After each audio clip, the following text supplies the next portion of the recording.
जुनशेर जो जुनस न्हंयचेर एक लोखंडी पूल असा, त्या पुलाच्या वाठारात आसात आणि ह्या पुलाक ठिकठिकाणी कलम आयिल्ली असा आणि जो वयर चलपा खातीर पत्रो घातलेलो असा लोखंडाचो तो उचललेलो आहा।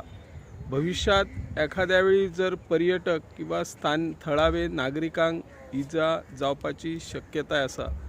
सरकारान हाची बेगोबेग दखल घेवन ह्या पुलाची दुरुस्ती करची अशी ह्या माध्यमांतल्यान आमी मागणी करता। हांव निवृत्ती शिरोडकर, गोमंतक टीव्ही खातीर।